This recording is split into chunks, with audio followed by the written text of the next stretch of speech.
chers amis, frères et sœurs, chers jeunes, bonjour. C'est toujours un plaisir pour moi d'être appelé au service du peuple de Dieu. L'apôtre Paul, dans sa seconde épître aux Corinthiens, au chapitre 5, le verset 20 déclare qu'en tant que serviteurs du peuple de Dieu, nous faisons, ou encore nous remplissons les fonctions d'ambassadeurs pour Christ. Comme si Dieu exhortait à travers nous, nous supplions son peuple, au nom du Christ, de se réconcilier avec lui. Nous sommes dans ce monde, frères et sœurs, chers amis, chers jeunes, des ambassadeurs pour Dieu. Nous sommes des instruments choisis que Dieu utilise à sa gloire. Et cela pour exhorter, supplier et inviter le monde et l'Église à revenir à lui avant qu'il ne soit trop tard.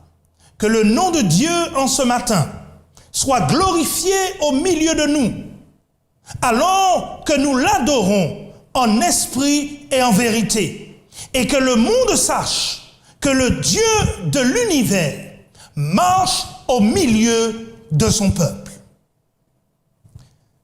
Notre réflexion du jour est titrée « Quel est ton problème ?» Quel est ton problème? Et notre texte de base pour cette réflexion est tiré de l'Évangile selon Marc, au chapitre 5, les versets 25 à 34. Voici ce que déclare la parole de Dieu. Or, il y avait une femme atteinte d'une perte de sang depuis 12 ans. Elle avait beaucoup souffert entre les mains de plusieurs médecins. Elle avait dépensé tout ce qu'elle possédait et n'avait éprouvé aucun soulagement. Mais elle était allée plutôt en empirant. Ayant entendu parler de Jésus, elle vint dans la foule par derrière et toucha son vêtement. Car elle se disait en elle-même, si je puis seulement toucher ses vêtements, je serai guéri. Au même instant, la Bible dit que la perte de sang s'arrêta et elle sentit dans son corps qu'elle était guérie de son mal.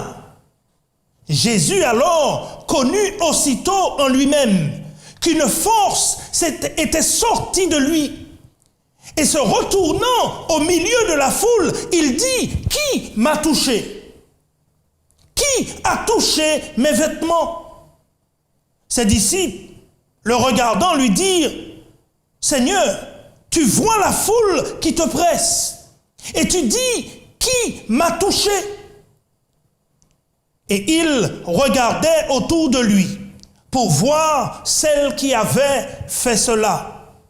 La femme, effrayée et tremblante, sachant ce qui s'était passé, en elle vint se jeter aux pieds de Jésus et lui dit toute la vérité. Mais Jésus lui dit, « Ma fille, ta foi t'a sauvée. Va en paix et sois guérie de ton mal. » Prions le Seigneur. Éternel, notre Dieu, notre Père, une fois de plus, nous voulons être instruits par toi. Parle-nous en ce jour et que ta volonté soit faite dans nos vies. Nous t'en prions au nom de Jésus. Amen. Amen. Frères et sœurs, chers amis, chers jeunes, avez-vous déjà ressenti comme si quelqu'un vous avait volé quelque chose? Une chose qui était vraiment importante et que vous ne pouvez pas récupérer. Ou avez-vous déjà eu un problème qui pouvait être résolu en quelques minutes, mais qu'il n'y avait personne pour vous écouter et résoudre le problème? Ici, dans Marc 5, le verset 25 à 34, la Bible nous présente une femme Une femme qui reste sans nom. Mais ce qui est important ce matin, ce n'est pas son nom, mais sa condition. Beaucoup d'entre nous, lorsque nous lisons ou considérons ce passage biblique, nous rappelons constamment que cette femme a dû souffrir pendant 12 ans d'une perte de sang et n'avait personne pour l'aider. Mais je tiens à vous dire en ce matin que sa condition physique de saignement n'était pas la seule problème que rencontrait cette femme. Cette femme, à cause de sa condition, a souffert socialement. En fait, elle ne pouvait pas avoir de mari, parce qu'à cette époque, si elle venait à toucher un homme, elle l'aurait souillé. Elle ne pouvait pas sortir avec ses amis. Elle ne pouvait pas se mêler à la foule. Elle ne pouvait pas non plus faire, à cause de son état, grand-chose. Imaginez-vous un instant vouloir passer à autre chose. Mais vous êtes limité par une condition. Elle était dans les rues, en train de mendier des miettes, parce que personne ne voulait l'aider. Que faites-vous? Que faites-vous quand personne ne veut vous aider? Vous pleurez et personne n'entend vos cris. On raconte l'histoire d'un homme. Un homme qui avait un réservoir plein de poissons rouges. C'était la seule compagnie qu'il avait. Et il s'occupait de ces poissons et les nourrissait comme si c'était ses propres enfants. L'histoire nous rapporte qu'il y eut, après un certain temps, un problème. Un problème dans le câblage électrique et que le thermostat du réservoir à poissons a mal fonctionné. De sorte que la température de l'eau a atteint le point d'ébullition et a tué tous les poissons rouges. Lorsque l'homme se réveilla le lendemain matin, il a vu tous les poissons rouges flottant à la surface de l'eau. Dans son chagrin, l'histoire nous rapporte qu'il s'est dit en lui-même, « Je me demande si les poissons ont crié à l'aide et je ne pouvais les entendre. » Il y a, frères et sœurs, chers amis, chers jeunes, dans ce monde et dans l'Église, tout près de nous, beaucoup de gens qui demandent de l'aide et personne ne les entend. Je veux vous soumettre en ce matin que lorsque le monde, frères et sœurs, chers amis, chers jeunes, lorsque le monde ne vous entend pas, criez plus fort. Jésus vous entend. Si jamais vous avez besoin de force dans une période difficile de votre vie, allez à Jésus, le rocher des âges, et il sera votre force et votre soutien. Car la Bible déclare, frères et sœurs, chers amis, chers jeunes, que notre aide et notre salut viennent du Seigneur qui a fait les cieux et la terre. Et il ne permettra pas que notre pied puisse glisser. Celui qui nous garde, déclare le psalmiste, ne dort ni ne sommeille. Lorsque les choses deviennent trop chaudes autour de vous, appelez Jésus. Quand la vie vous tourne à l'envers et qu'il semble n'y avoir personne, aucune issue, appelez Jésus. Lorsque votre problème de péché, de mensonge, d'adultère, de fornication ou autre ne veut pas disparaître, appelez Jésus. Car il est la solution à tous nos problèmes. Il est la réponse de Dieu aux problèmes de l'humanité. Que quelqu'un dise amen à cela. Cette femme a souffert religieusement. Oh, elle ne pouvait pas participer au culte du matin et au culte du soir dans le sanctuaire. Elle ne pouvait pas non plus participer au grand rassemblement spirituel de la nation juive. Cette femme, chers amis, frères et sœurs, chers jeunes, a souffert financièrement. Elle ne pouvait pas avoir un travail. Elle n'avait pas un salaire qui lui était versé chaque mois. Cette femme a souffert émotionnellement à cause de sa condition. Elle était certainement séparée de ses enfants et de sa famille. À cause de cette perte de sang, elle n'a pas connu l'amour de ses proches. Dans sa condition, elle représente aujourd'hui l'homme ou la femme qui n'a pas encore rencontré Jésus. Elle représente tous les hommes et toutes les femmes dans ce monde et dans l'Église qui crient à l'aide et dont personne n'entend le cri. Ils sont malades. Leur état met leur vie physique, mentale et spirituelle en danger. Ils n'ont nulle part où se tourner. Le monde leur tourne le dos et les piétine. Comme cette femme de notre histoire, ils veulent être libérés.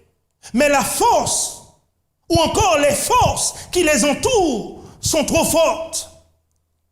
Ils souffrent et saignent de manière incontrôlable. Et personne pour les aider.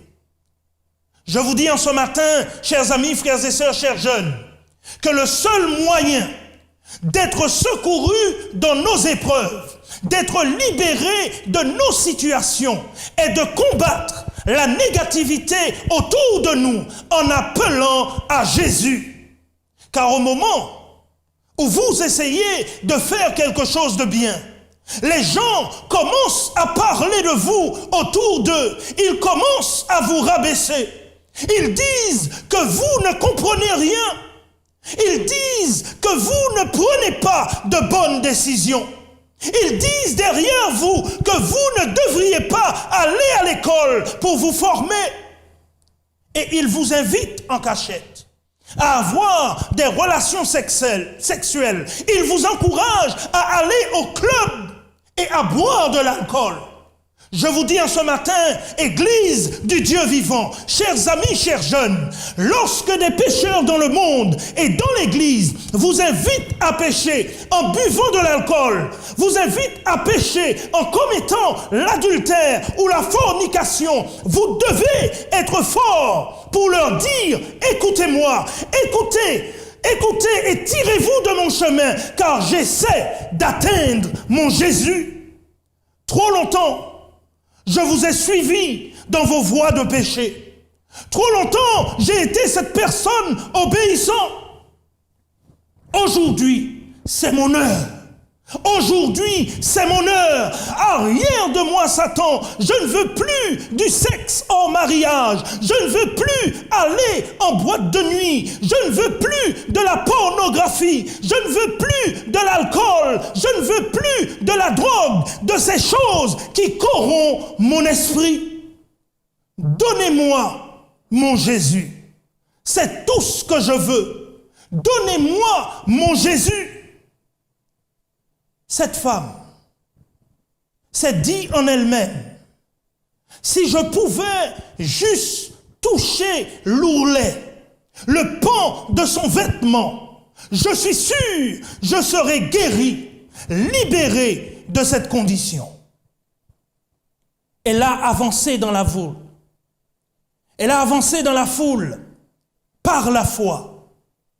Notez, chers amis, frères et sœurs, chers jeunes, que cette femme n'était pas allée à l'église depuis des années à cause de sa condition. Elle était faible et frêle. Elle ne pouvait pas se déplacer aisément, mais elle avait la foi. Je suis venu pour vous dire en ce matin, je suis venu pour vous faire savoir qu'il viendra un temps Il viendra un temps où vous n'aurez que votre foi pour avancer. Oh, il viendra un temps, frères et sœurs, chers amis, chers jeunes, où il n'y aura pas d'église où se rendre, pas d'amis sur qui s'appuyer, pas de mari pour nous supporter, mais seulement la foi en Jésus. Quand tout autour de nous s'écroule, lorsque vous êtes à la maison depuis 5 mois, sans emploi, lorsque votre mari meurt, lorsque vous perdez votre argent, lorsque votre fils prend le chemin de la drogue, lorsque votre fille adolescente tombe enceinte, tout ce que vous avez à ce moment précis, c'est votre foi en Dieu. Tout ce que vous avez, c'est la prière pour vous adresser à votre Père. C'est la seule chose qui peut faire la différence et vous faire passer le cap. Satan fait de son mieux. Il a fait de son mieux dans cette histoire pour éloigner Jésus de cette femme. Mais elle était persistante. Elle était fatiguée de son état.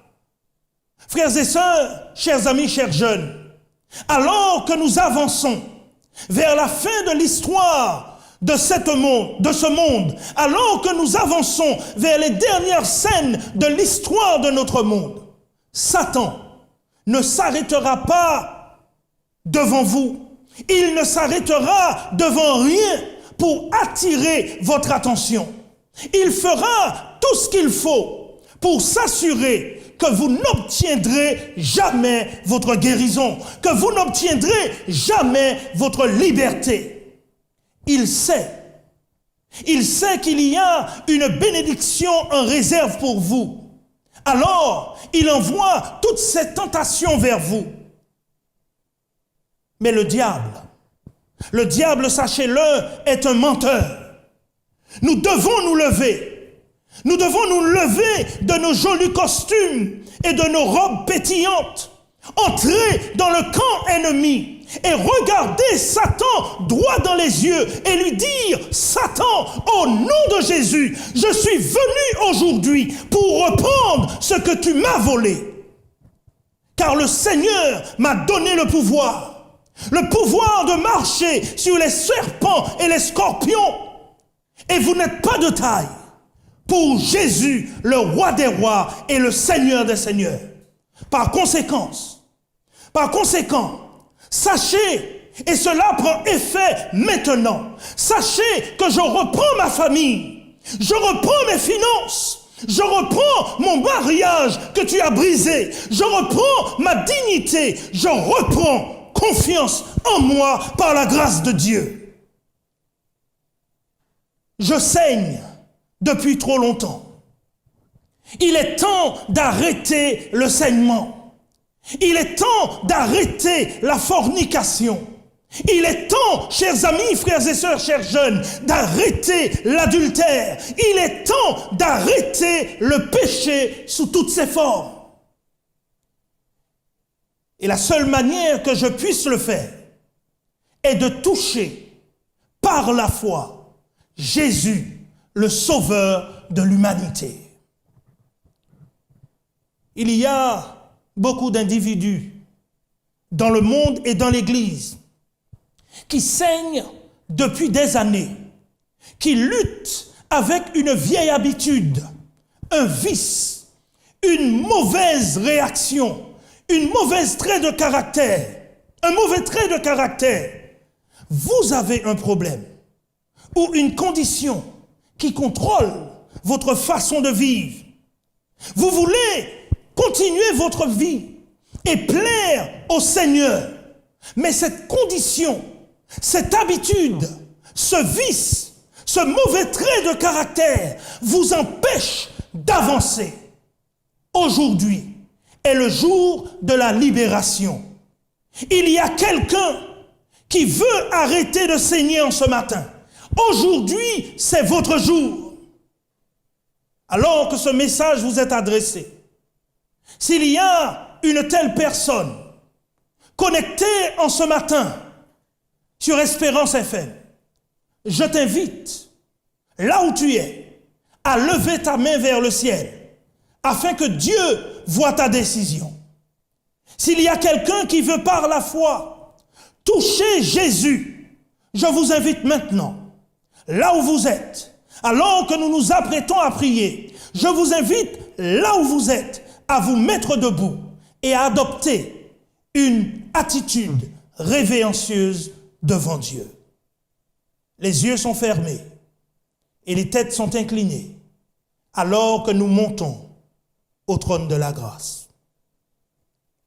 Éternel, notre Dieu, notre Père, une fois de plus, tu nous as parlé en ce matin. Une fois de plus, tu nous as démontré que tu es la solution à nos problèmes. Tu es la réponse du Père aux problèmes de l'humanité, aux problèmes du péché. Et en ce matin, Seigneur, nous voulons arrêter de saigner. Nous voulons arrêter de vivre cette vie qui nous éloigne de toi. C'est pourquoi en ce matin, ton peuple, là où il se trouve, a levé la main vers toi.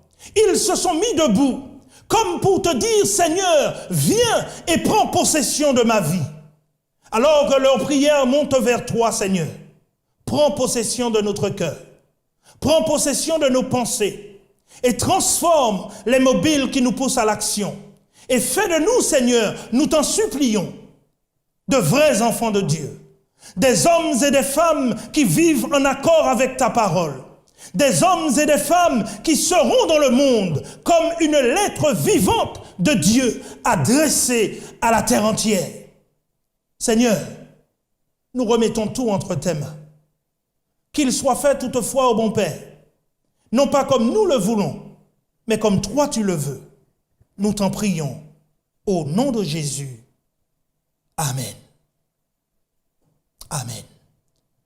Chers amis, frères et sœurs, chers jeunes, que le Seigneur vous bénisse et qu'il vous exauce selon la sincérité de votre cœur. C'est ma prière pour vous et pour moi. Amen.